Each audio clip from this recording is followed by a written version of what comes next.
All right. We are back here at Song of the Day, coming to you from the Rock Cave. I'm your host, Mark Pierce. It is Monday morning. Back at it this week, whatever it is you're doing. Nice weekend, though.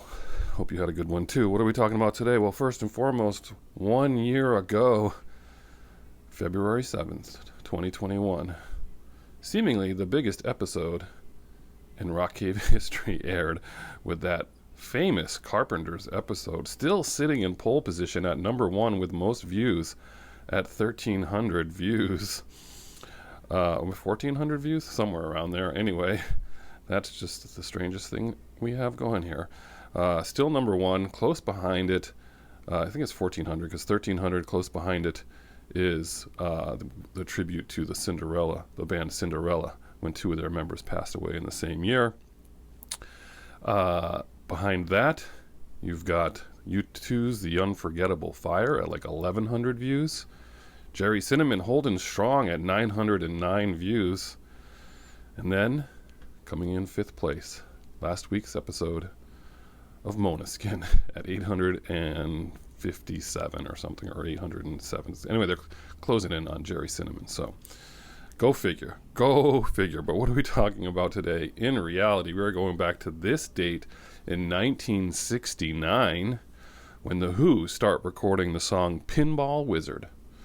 Of course, famously in the rock opera Tommy double album, released May 17th, 1969. Critics loved it. Fans loved it. Considered one of the greatest albums of all time.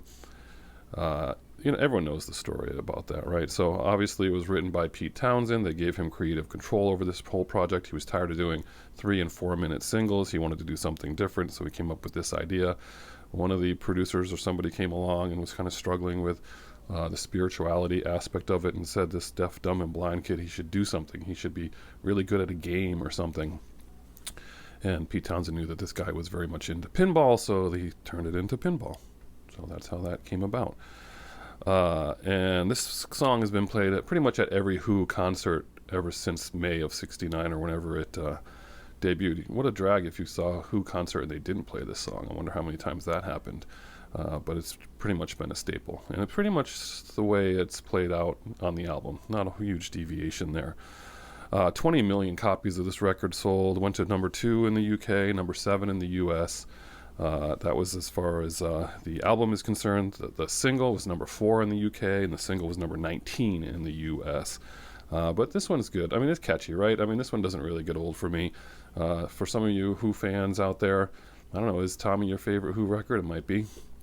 But this one's so catchy, and I do not get tired of this song. So this is a nice way to roll into the week. A little bit of the Who. Pinball Wizard is your song of the day. Tell me your Who stories. If you have any. Did you see the Who? I did not see the Who. I never have seen the Who.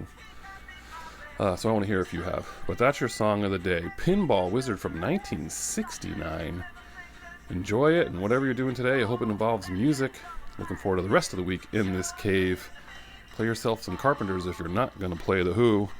Enjoy it, and as usual, I'll catch you on the flip side.